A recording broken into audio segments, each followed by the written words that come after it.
Bienvenidas y bienvenidos a un nuevo episodio de Naticum, donde exploramos las trayectorias y visiones de quienes buscan transformar la justicia desde el conocimiento, la experiencia y el compromiso social. Hoy tengo el honor de presentar a un joven jurista con una formación sólida, una práctica profesional multifacética y una profunda vocación por el servicio público. El abogado Noé Antonio Peniche Flores, candidato a juez de distrito en materia mixta en el estado de Yucatán. Noé ha sido fiscal anticorrupción, litigante, asesor internacional en Naciones Unidas, y actualmente se desempeña como secretario de estudio y cuenta en el Tribunal Superior de Justicia del Estado. Su trabajo ha contribuido al combate frontal a la corrupción, la recuperación de recursos públicos, la elaboración de reformas legales y el fortalecimiento del sistema penal. Además, ha representado a México en competencias internacionales de debate y derechos humanos, y ha sido profesor universitario desde 2017, formando nuevas generaciones de abogadas y abogados con una perspectiva crítica y humanista. En este episodio hablaremos de su experiencia en litigio, su enfoque interdisciplinario, su compromiso con las causas sociales y su visión sobre cómo un juez debe actuar con imparcialidad, cercanía y rigor técnico. Quédate con nosotros para conocer a fondo la trayectoria y la propuesta de un candidato que combina juventud, capacidad y un firme compromiso con la justicia.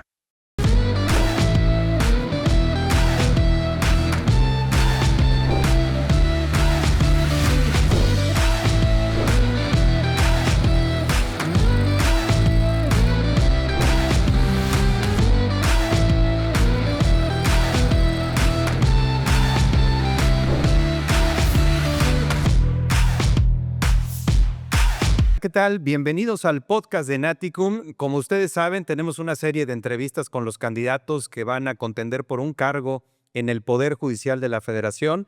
En esta ocasión tenemos el gusto de que nos acompañe el abogado Noé Peniche. Noé, bienvenido, ¿cómo estás? Hola Omar, muchas gracias, muy bien, espero que ustedes también y muchas gracias por la invitación.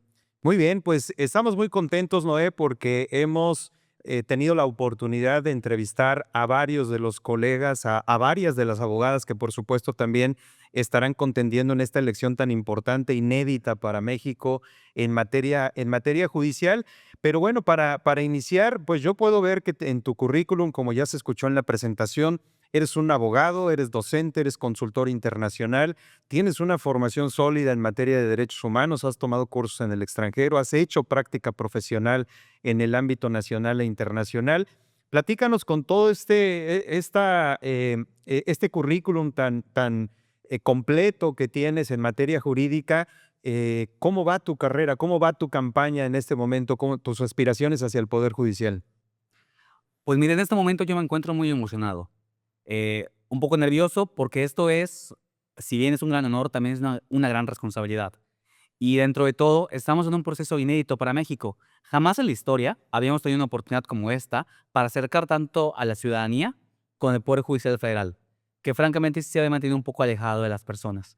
Este es un momento histórico, pero va a depender de la población y cómo salgan a votar, ver los resultados que pueda obtener a través de ello. Me toca a mí, por mi parte, o intentar ser una propuesta concreta que haga que la ciudadanía se convenza de los perfiles y que como hacen ellos salgan a votar. Porque la única forma de asegurar que funcione esto es con la gente votando y eligiendo a quienes consideren más preparadas y preparados al respecto. En mi caso en particular, mi trayectoria, justo tanto académica como profesional, se han centrado en dos ejes: el eje de acceso a la justicia y uno de combate a la corrupción. Estos dos ejes ahorita tengo la misión de transmitirlos hacia la población y, si todo sale bien, en algún momento tener la misión de estar en una posición donde poder enfocarlo en proteger a las personas. Maravilloso. Y veo que tienes una formación, pues efectivamente sólida, tanto como abogado, como maestro en el sistema penal acusatorio, pero además tienes una formación en el ámbito internacional en materia de derechos humanos. ¿Cómo se configura todo esto? ¿Cómo se complementa todo esto ya para ocupar un cargo como juez federal? Pues mira, precisamente gran parte de mi enfoque ha sido la materia de derechos humanos. Me acuerdo que tenía una maestra en la carrera que nos decía que civil es la mamá del derecho y que con derecho civil construías todo. Yo pienso un poquito distinto. Para mí, los derechos humanos son la base de todo el derecho. Cualquier ramo jurídico, llamémosle civil, penal, mercantil, laboral, administrativo, en cualquier ramo jurídico hay derechos humanos involucrados. Lo que cambia es cómo se tutelan según cada ramo jurídico. Pero derechos humanos es una base fundamental. Entonces, a eso he enfocado gran parte de mi formación profesional y mi trayectoria académica. En ese sentido, justo mi abuelo siempre me decía que cuando construyes una casa, si tienes un cimiento muy fuerte y la casa va creciendo, no va a colapsar, siempre que te aguante la base.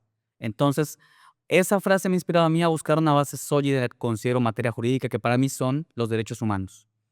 En ese sentido, he tenido la fortuna de poder estudiar en instituciones extranjeras, eh, la Corte Internacional de Justicia, la Corte Penal Internacional, la Corte Europea de Derechos Humanos, entre otras, y de todas ellas he obtenido dos cuestiones fundamentales. En primer lugar, conocimiento profundo en materia de derechos humanos, tanto de la jurisprudencia como de las normas, como de la forma de interpretación. Y en segundo momento, me ha permitido identificar en los más altos niveles cuáles son las mejores prácticas para que ahora, en su caso, si llego a ocupar el cargo como juzgador, esas buenas prácticas que tenemos en las esferas más elevadas, pueda yo también aterrizarlas y buscar esas áreas de oportunidad que tengamos en México para ponerlas en pie.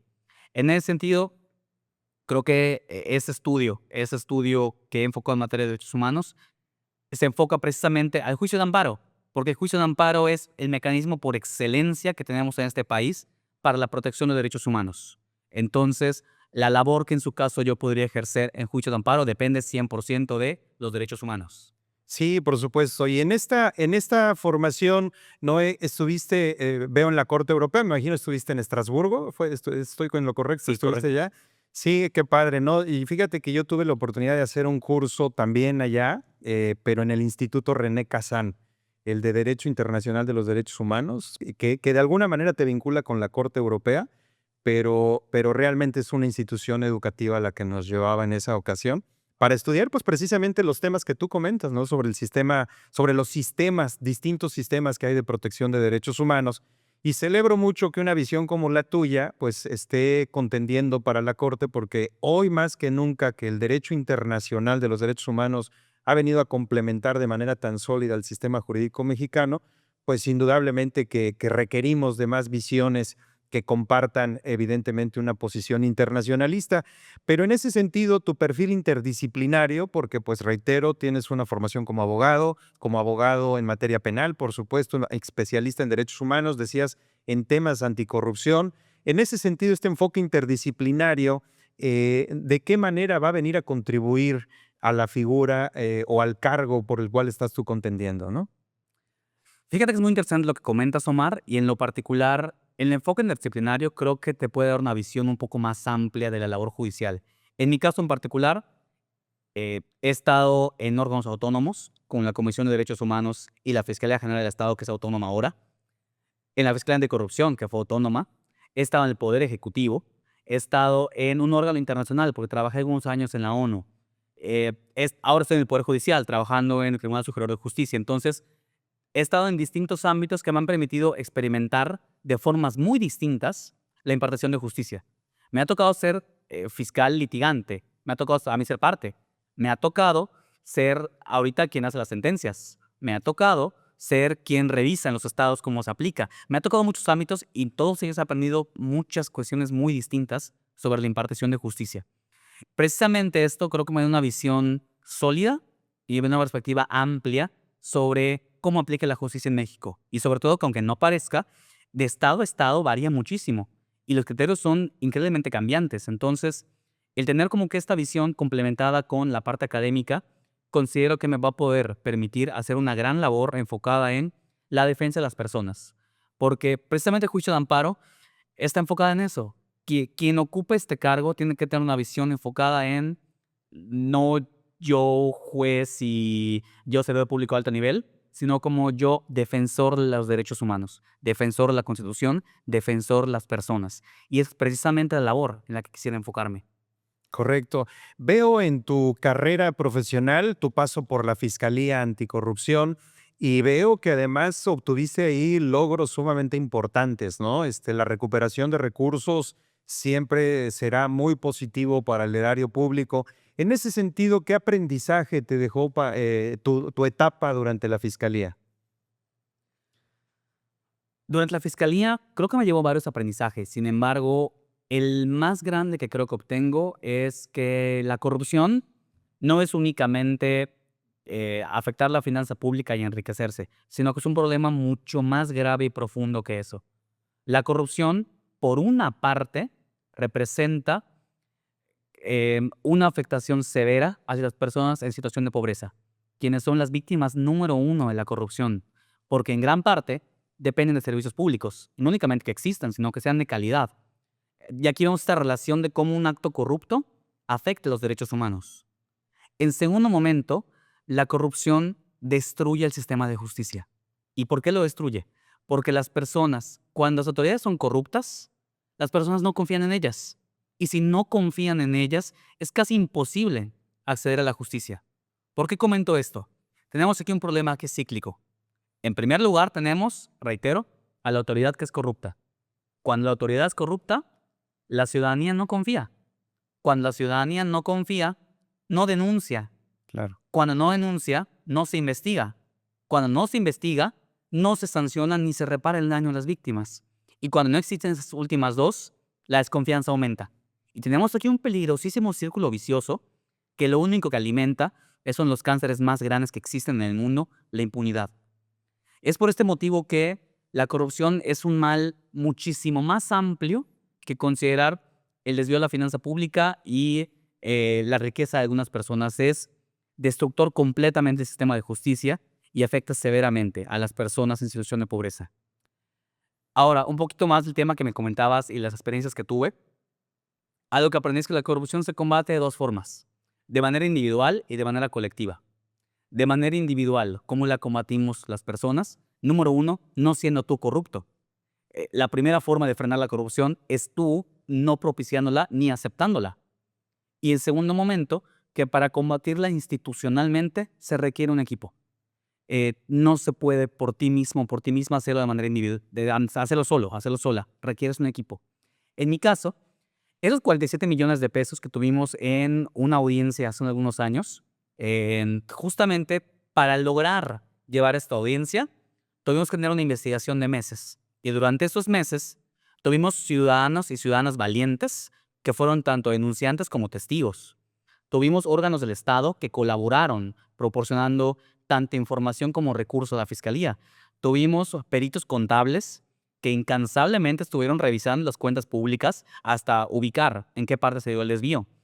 En mi caso en particular, tuve un fiscal excelentísimo llamado Mariano, que lo sobreexploté por horas extra, por amor a la camiseta, justamente, para lograr integrar. Y fue una labor de equipo que no es únicamente lo que no hizo, sino que todo este equipo, de manera conjunta, logró llevar a cabo esto. ¿Para dónde quiero llegar con esta historia? Que la corrupción sí puede ser combatida, siempre que se tenga convicción y que se tengan los valores adecuados para ella. Y esto es tanto de manera individual, no siendo yo quien la comenta, como de manera colectiva, que cuando la detecte haga algo al respecto. De este modo, sí es posible combatir la corrupción cuando tenemos la convicción para ello. Correcto. En tu paso por Naciones Unidas, tuviste contacto con 16 estados. Particularmente leí en tu síntesis curricular que tuviste una relación de alguna manera de trabajo con el gobierno de Canadá. Y esto, estoy convencido, seguramente te dio una visión mucho más amplia acerca de lo que es el sistema jurídico en materia penal, en términos generales, con relación a México. ¿Qué nos puedes comentar al respecto? Fíjate que algo muy interesante que descubrí es que el sistema de justicia en todos los ramos se aplican de forma muy distinta de estado a estado. Eh, yo venía con la idea, en ese momento en particular, que hay solo un código procedimental penal para toda la República, y eso desde el 2015. Entonces, yo asumía, pues como fiscal en ese momento, como exfiscal, asumía que todas las entidades federativas aplicaban el código de la misma forma y que eran iguales las audiencias, que los jueces y juezas resolvían de la misma manera, que las partes argumentaban una línea similar. Y trabajando con los estados descubrí que no. que inclusive entre Yucatán, Campeche y Quintana Roo, estados vecinos, hay una aplicación muy distinta del sistema jurídico. Y parecerá raro, pero nunca nos damos cuenta los operadores y las operadoras de justicia dentro de ello. En el trabajo, en el día a día, estás tan enfocado en la labor que te toca hacer que no te pones a mirar otros estados. Y para mí fue un abrir los ojos. Fue un abrir los ojos y que me lleva al aprendizaje de requerimos necesariamente diálogos entre estados, requerimos nutrirnos, compartirnos, homologar criterios que muchas veces se hacen únicamente en magistraturas y juzgados, pero también hay que llevarlo a las fiscalías, hay que llevarlo a las defensorías, hay que llevarlo a las y los litigantes, a la academia. Hay que compartir cómo aplicamos el sistema aquí, cómo se aplica aquí, por qué, y nutrirnos en cuanto a ello. 16 estados, los 16 lo aplican de forma distinta. Y no es que uno esté mal y uno esté bien, sino que podemos nutrirnos, complementarnos en esta materia. Entonces creo que fue uno de los aprendizajes que más me llevo, descubrir que en un país y hasta con estados vecinos aplicamos el código único de forma distinta. En segundo momento, con el gobierno de Canadá, particularmente fui designado para trabajar en trata de personas. En ese momento, el gobierno canadiense había decidido invertir en México eh, varios millones de dólares canadienses para prevenir, identificar y combatir la trata de personas. En mi caso en particular, yo estaba en el órgano de la ONU que veía crimen internacional, se llama la UNODC, y me tocó a mí ser este enlace México que vaya a trabajar con el gobierno canadiense en detectar la trata. Eso implicó que yo trabaje en campo y en teoría en este crimen. Y llegué a la conclusión que es el crimen más atroz que existe. La trata de personas lo considero el más atroz porque deshumaniza completamente a sus víctimas. Reduce a una persona a un objeto de comercio. Y eso es algo sumamente indignante.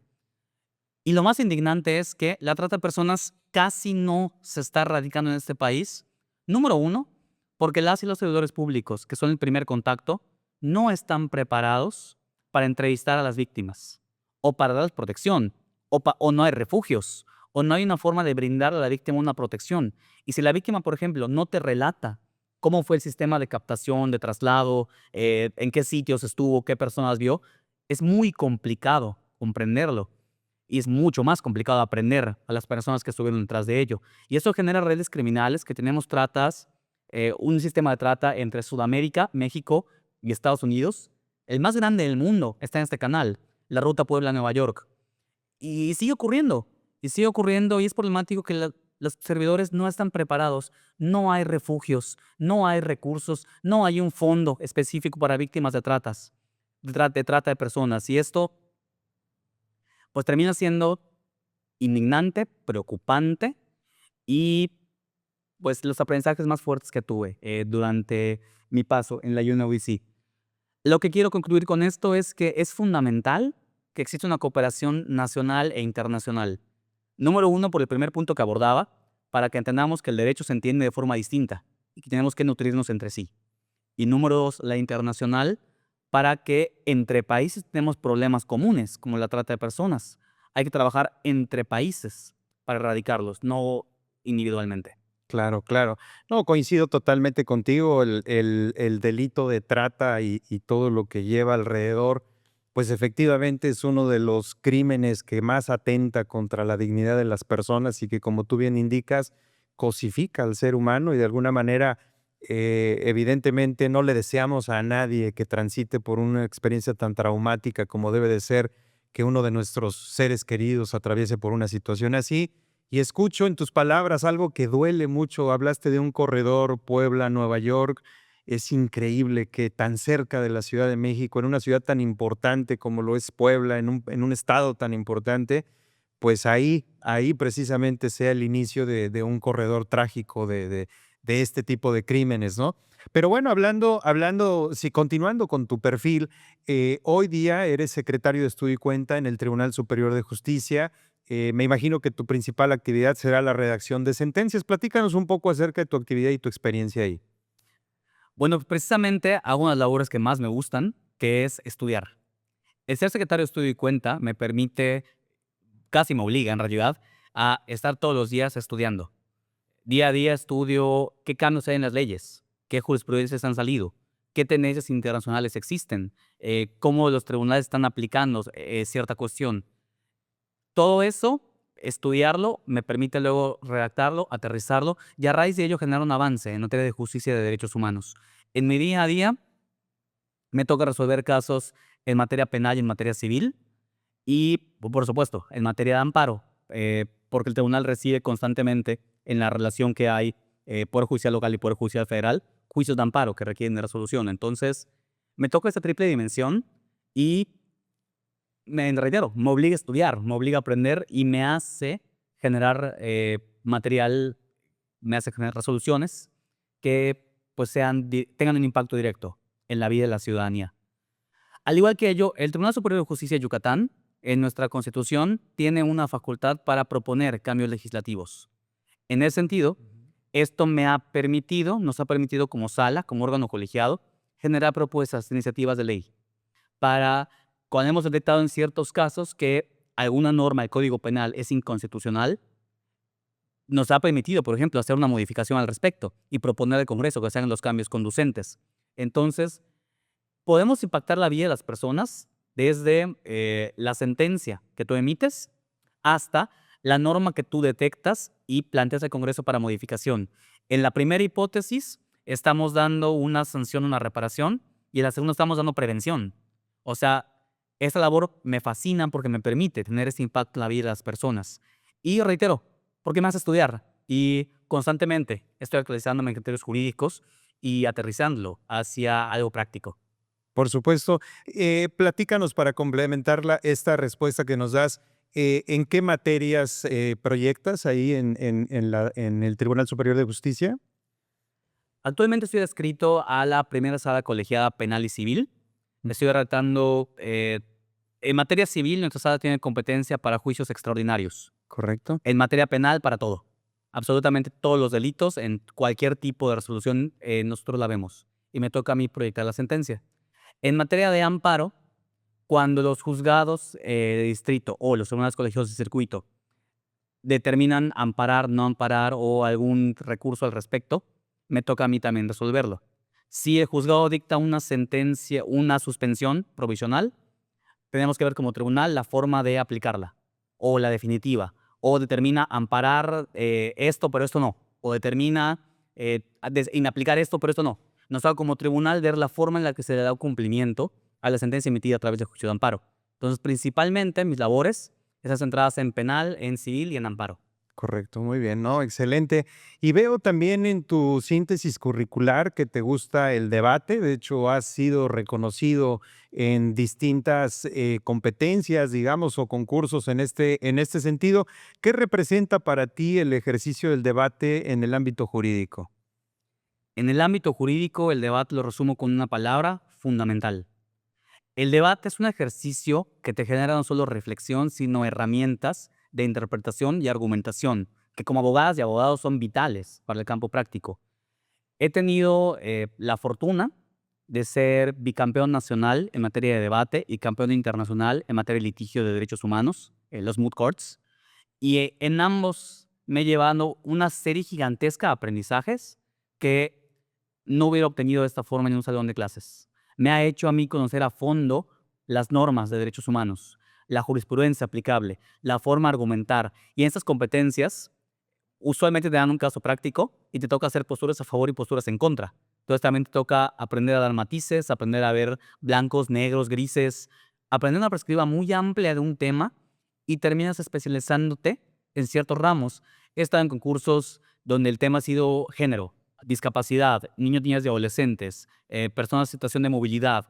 Me han tocado muchísimos de interseccionalidad. Me ha tocado de personas adultas mayores. Entonces, vas aprendiendo mucho porque vas todos los días, a todas las horas, leyendo, estudiando, trabajando, argumentando. Yo digo que los concursos me aumentaron unos 15 años, sobre todo de canas, pero me han dado muchísimas herramientas que son fundamentales.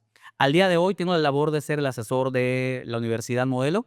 Yo coacheo a los equipos que van a cursos de derechos humanos. Recientemente, en el 22, mis equipos tuvieron un campeonato internacional y llegaron a la final concurso de la Suprema Corte.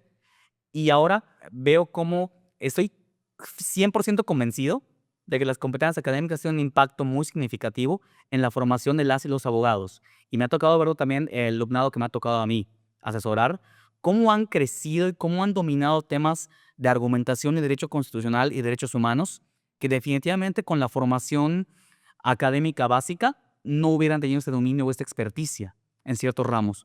Por eso estoy muy convencido que los concursos te dejan mucho aprendizaje, herramientas, conocimiento y tantas cuestiones que hacen que sean fundamentales para la formación académica. Sí, y precisamente en ese rubro tienes una actividad docente muy importante desde 2019. Como ya nos lo explicaste, eres profesor de la Universidad Modelo. Y en esa lógica, ¿cómo impacta tu rol docente en este cargo al que tú quieres aspirar como juez de distrito? Mira, la verdad es que dar clases es algo que me encanta, es algo que me apasiona. Mi abuelita es maestra, entonces desde que soy niño la veía a ella, ir a dar clases, preparar sus clases. Ella daba clases de literatura e historia. Entonces, desde niño veía cómo ella preparaba con tanta pasión y me la transmitió. Y me fascina la docencia, es mi labor favorita.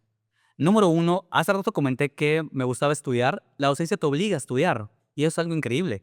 Sobre todo hoy en día, en las generaciones que tenemos, casi todos los chicos y chicas están en la escuela con un celular con acceso a internet o con alguna tableta o en su casa computadora o algo. Cualquier cuestión que dices como docente, me ha tocado que al momento googlean lo que dije y me preguntan, oye maestro, ya vio que esta noticia salió el día de hoy, o ya vio esta reforma de hoy, o ya vio esto. Y como docente hoy en día, si no estudias antes, si no te preparas antes, corres el riesgo de que Google sea el que te gane Sí, claro. y Google sea el que las enseñe más que tú. Entonces, ser docente me obliga a mí a estudiar, a prepararme y lo digo de broma, pero a estar en onda con la chaviza. Porque Claro. luego aprendo que, ay, sí, que si TikTok se mueve de esta forma o que si Instagram se mueve de esta forma. Y voy aprendiendo a hacer Reels, voy aprendiendo a hacer TikToks, cosas de las que no tenía la menor idea si no hubiera estado en este mundo docente. Entonces, la verdad es que me fascina, me apasiona, me despierta, me, me hace muy feliz. Me hace muy feliz ser docente. Y pues eso creo que por herencia me llevó la pasión docente. En el caso en particular, en mi visión como juez, creo que la docencia me ha hecho comprender que, justo voy a retomar a mi ejemplo del edificio. Si tenemos un edificio con cimientos fuertes, podemos hacer que crezca y no se va a caer. En este caso en particular, si a las y los servidores públicos les damos capacitación constante, si les damos enseñanzas, si les damos cursos, si les damos tiempo de estudio, si les damos enfoques específicos, vamos a hacer que nuestro edificio sea mejor y va a ir creciendo este edificio y seguramente sacaremos sentencias con más calidad, sentencias de maneras más rápidas, haremos labores con mayor protección hacia más personas, todo porque tenemos un espacio para hacer formación académica. Entonces, con mi visión docente y mi formación también de asesor de concursos, veo hoy cómo el estudio primero se forma y crea ese cimiento fuerte que luego te permite llevarlo a cabo en el campo profesional y dar mucha mayor calidad en cada cuestión que hagas. Por supuesto, y esta visión que tienes por lo que hace a la docencia, pues evidentemente impactará en tu labor como juzgador federal, pero me interesa conocer un poco más acerca de tu visión académica docente. ¿Qué importancia tiene para ti entonces estar formando generaciones de abogados? Formar generaciones de abogadas y abogados es una gran responsabilidad. En primer lugar, dejando de lado el tema de conocimiento y dejando de lado el tema de lo que pueden aprender leyendo la ley, tienes una responsabilidad porque como docente, eh, hoy en día no buscamos que se memoricen una norma. No busco que un alumno se sepa 1000 artículos de memoria. Busco que sepa interpretar y que sepa argumentar. Y me da muchísimo orgullo, me llena muchísimo cuando en los juzgados me toca un alumno o alumna mía. O en la fiscalía veo a exalumnos y alumnas litigando. O en el Poder Judicial Federal. O en ciertas zonas, cuando tú ves que obtienen estos éxitos, cuando tú ves que obtienen este triunfo, cuando tú ves que ayudan a sus clientes, cuando tú ves que logran avances en materia de derechos humanos, sabes que de cierto modo contribuiste con un pequeño granito de arena. Y eso es para mí la intención y lo que principalmente me motiva al formar estudiantes, al formar esta futura generación de abogadas y abogados, hoy en día son estudiantes. Mañana van a ser fiscales, van a ser defensores, van a ser jueces y juezas, ministros, ministras, magistrados, magistradas. Mañana pueden ser lo que deseen. Entonces, si en el hoy les creas este fuerte cimiento, mañana van a ser un rascacielos y un rascacielos que no se va a caer. Entonces, esa es como que mi principal motivación y a lo que me encamino como docente y lo que más llena mi corazón cuando hablo de cómo formamos a los chicos y chicas del mañana. Ahora, es responsabilidad también, porque como docente tienes esta oportunidad no únicamente de transmitir conocimiento jurídico, sino también de transmitir valores. Como docente igual puedes transmitirles principios de ética, principios de moral, y lo que hemos hablado mucho, la no corrupción. Claro. Tristemente en México hay un estereotipo que asocia a los abogados con la corrupción y muchas personas se pierden en ese estereotipo y terminan cumpliéndolo. Como docente, la labor también es centrarles que un abogado no es sinónimo de corrupción. Un abogado es sinónimo de justicia. Pero para lograr cambiar este estereotipo nocivo, tenemos que dar el ejemplo. Si predicamos con el ejemplo y mostramos por encima la ética que cualquier interés de otra naturaleza, formaremos no solo mejores abogadas y abogados, sino también mejores personas. Correcto, muy bien. Y ya hablando de tu candidatura al Poder Judicial y particularmente como juez de distrito en materia mixta, ¿por qué decidiste postularte como juez de distrito? Fue una decisión compleja, no lo voy a negar. Me terminé escribiendo creo que el penúltimo día, porque estaba todavía meditando entre los distintos matices que tenía esta elección judicial. Creo que me inscribí principalmente porque creo en la impartición de justicia. Creo en la impartición de justicia que definitivamente va a haber un cambio de cómo se hacía antes a cómo se va a hacer después de la reforma, pero también creo que de la gente depende 100% que el cambio sea positivo. Si la gente ubica a sus candidatos y candidatos, si las personas salen a votar y votan porque consideren con una formación más sólida, podemos verificar que lleguen a estos lugares personas con preparación académica y personas que puedan contribuir de manera positiva a la labor jurisdiccional. En mi caso en particular, meditando también entre mis opciones, consideré que tengo una trayectoria en distintos ámbitos, justo como hablábamos de que es interdisciplinaria, y con esa noción en mente, consideraba que podría aportar al Poder Judicial Federal y podría aportar específicamente en materia de amparo, que el amparo, como este mecanismo por excelencia para proteger derechos humanos y que mi área han sido los derechos humanos, y que puedo aportar tanto con la visión teórica como con la visión práctica. Y el aportar, ¿a qué me refiero? A ayudar a las personas. Puedo apoyar a la gente estando en esta posición y creo que eso fue lo que me motivó. Me motivó el pensar, va a haber un sistema distinto, vamos a hacer nuestro rol de ese sistema distinto. Precisamente ahorita en el cargo en el que tengo, en el tribunal, estoy como secretario de estudio y cuenta, mi siguiente rol iba a ser intentar presentar para ser juez o jueza. Entonces, ya iba un poquito con este camino y aunque el sistema cambió, mi mentalidad fue, quiero ser juez o jueza porque creo que puedo aportar. Más bien, estoy convencido de que puedo aportar. Entonces, esta visión la tengo desde hace años. El quiero ser un juez o una jueza porque creo que tengo la experiencia, la trayectoria y que puedo hacer mucho bien para las personas.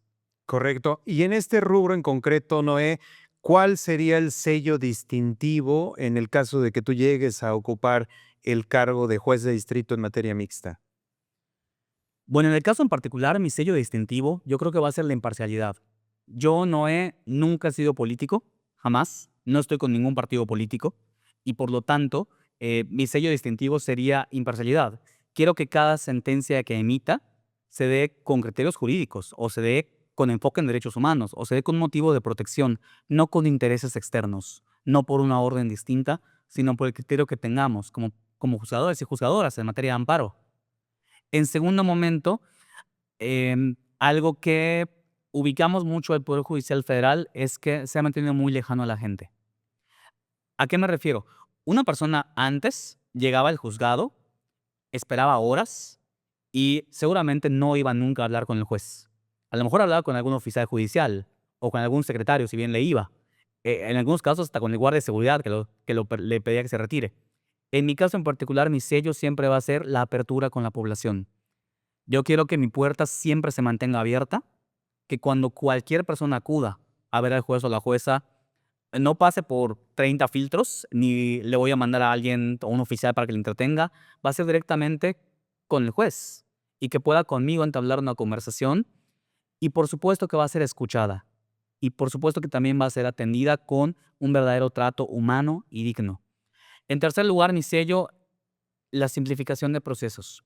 El Poder Judicial tiene una extrema complejidad en muchas cuestiones, sobre todo en las sentencias. Hay sentencias que son tan técnicamente complejas de leer que a veces ni los abogados entendemos. La leemos y hasta entre abogadas y abogados quedamos discutiendo qué será que quiso decir el juez o jueza. Si como abogadas y abogados no entendemos la sentencia, mucho menos la entienden las personas. Y es que cometemos el error de pensar que la sentencia es para el abogado. La sentencia es dirigida 100% a la población y hacia ese grupo hay que enfocarnos. En síntesis, entonces, mi sello es la imparcialidad, en primer lugar. En segundo lugar, la cercanía con las personas. Y en tercer momento, la simplificación de procesos. Correcto, muy interesante. Y fíjate que precisamente en esa lejanía que tú comentabas que existe de alguna manera en el Poder Judicial con respecto a la ciudadanía, pues ahí hay un punto medular que es el tema de la confianza, ¿no? ¿Cómo construirás confianza desde el Poder Judicial de la Federación? La construcción de confianza, en primer lugar, se da predicando con el ejemplo. Eh, Desde que vean un poder judicial que sea cercano con las personas, que no sea corrupto y que tenga una comunicación clara en sus sentencias, aquí empezamos esta construcción de confianza. Digo, un poco aterrizando a temas de quizás propuestas. El tema es que las personas juzgadoras, a diferencia de un gobernador o gobernadora, de un presidente o presidenta municipal, de un legislador o legisladora, no podemos hacer políticas públicas, ni podemos manejar recurso público. ¿Qué es lo que sí podemos argumentar y prometer? Lo que vamos a hacer en nuestras sentencias. Mis sentencias, para crear transparencia, van a tener en primer lugar, como comentábamos, imparcialidad. Imparcialidad en cuanto a mis criterios. En segundo momento, quiero que tengan un lenguaje ciudadano, un lenguaje accesible para las personas. En tercer lugar, la celeridad. Ciertamente el Poder Judicial ha sido muy tardado en los procesos. Y si bien es cierto, hay una carga enorme de trabajo, en muchas ocasiones también es cierto que ha sido falta de eficacia de sus servidores públicas el que no se lleven a cabo las sentencias. Y en cuarto momento, la ética por sobre todo. La ética por sobre todo y aplicar concretamente esos códigos de conducta y estas normas morales y convencer a la gente que tiene que confiar en esa autoridad. ¿Y cómo la convencemos? Dándole razones de que somos una autoridad confiable. Emitimos sentencias rápidas, entendibles, que les protejan, que ordenen a las autoridades distintas a dar a la mayor velocidad posible esquemas de protección. En mi caso en particular, como juez de amparo, hay muchas cosas que se pueden hacer. Entonces, al ocupar este cargo, en amparo tú puedes ver temas de salud, temas administrativos, privaciones ilegales de libertad, temas penales, temas básicamente de cualquier ramo puedes ver en juicio de amparo.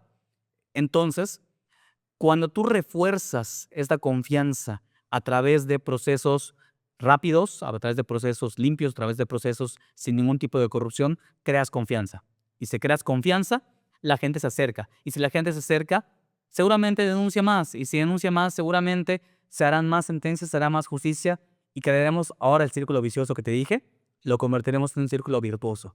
Correcto, correcto. No, pues una visión muy clara, Noé, de lo que tú pretendes en el caso de ocupar el cargo de juzgador federal. Me parece que aquí hemos escuchado una serie de propuestas, pero sobre todo una visión de un abogado con una formación muy sólida y una visión muy clara de por qué quiere ser juzgador federal y de por qué pretende de alguna manera llegar a este cargo, pues para recuperar algo de lo que los mexicanos, siento yo que estábamos muy satisfechos en algún momento, que era, pues, precisamente la administración de justicia, la impartición de justicia en el ámbito federal.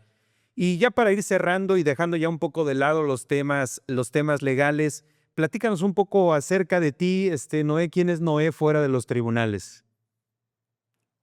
Ok, esa pregunta creo que es un poco más compleja de lo que parece, pero ¿quién soy yo? soy una persona soy una persona y una persona que le encanta aprender, una persona que también tiene, que también tiene, no sé, muchas ganas y muchos deseos. Perdón, la pregunta fue más compleja de lo que me esperaba al responderlo. Yo no soy una persona, soy un ser humano que está en creciente aprendizaje, formación y conocimiento. En lo particular, me encanta aprender, así que, y no hablo solo del derecho, me encanta leer de todo. Constantemente tengo dudas de 1000 temas y termino leyendo temas que nada tienen que ver con el derecho y me fascina. Al mismo tiempo, soy una persona que le encanta estar con su familia. Tengo un sobrino y 2 sobrinas con los que me encanta jugar más que nada en el mundo. Me encanta ir al parque a brincar. Soy como un niñote cuando me pongo a jugar con ellas y me fascina. Adoro el tiempo que paso con mi sobrina y con mis sobrinos. Me encantan los deportes, particularmente soy un chico de fútbol y de tenis y también de béisbol. Eso fue inculcado por parte de mi abuelo, que siempre fue un gran aficionado de los leones. Ujú. Y me encanta la playa, me fascinan las playas yucatecas especialmente, me fascina el mar y pasar el tiempo, sobre todo combinando a la familia, mis sobrinos, la playa, algún partido, para mí es un día ideal, es un Ujú. día ideal y me encanta estar en este punto. ¿Qué más? Me encanta pasar tiempo en el cine y continuar hablando de mis hobbies, pero creo que la pregunta de quién eres es soy una persona que está muy motivada y muy inspirada en contribuir a su país. ¿Qué es lo que me inspira? Me inspira saber que tenemos la oportunidad histórica de acercar al Poder Judicial con su ciudadanía.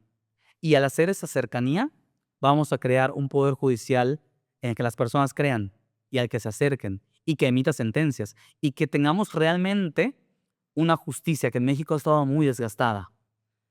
Me inspira mucho tener la oportunidad de estar en este proceso para poder ser una opción que las personas pudiera convencerles y que las personas crean en el trabajo y la experiencia de que podría haber alguien preparado en ese cargo. Entonces, me inspira mucho ser parte de este procedimiento inédito, histórico para México, y me mueve muchísimo mi enfoque principal, saber que si llego al cargo, puedo proteger a las personas y aterrizar toda esta práctica que tengo en la protección de la ciudadanía.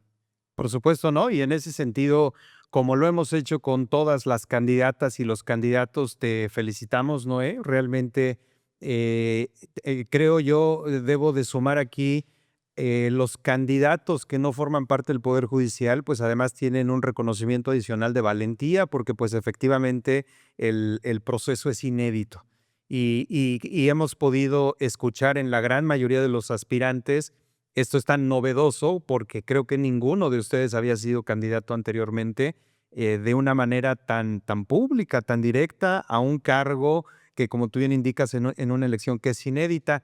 Y coincido contigo nada más para darte el dato, coincido contigo en el fútbol, me encanta el fútbol. Si pudiera jugar fútbol diario, yo jugaría fútbol diario, me encanta el fútbol. Tenemos un grupo de cascareros aquí en Yucatán muy divertido, obviamente veteranos. Claro. Pero bueno, ya para cerrar, si tuvieras que dejar alguna frase para nuestra audiencia, ¿cuál sería, Noé? Mi frase, me gustaría decirle a quienes nos están observando que este proceso es inédito y es un proceso que nunca se ha dado y que la única forma en la que podremos garantizar que las personas más preparadas lleguen al cargo es participando. La población es muy importante que sigan a sus candidatas y candidatos, que se informen sobre ellas y ellos, que les pregunten, que se acerquen, que vean quiénes son los que están en esa boleta y que de manera, por convicción, quien crean que tiene el mejor perfil, voten por esa persona. Es muy importante que la gente salga a votar.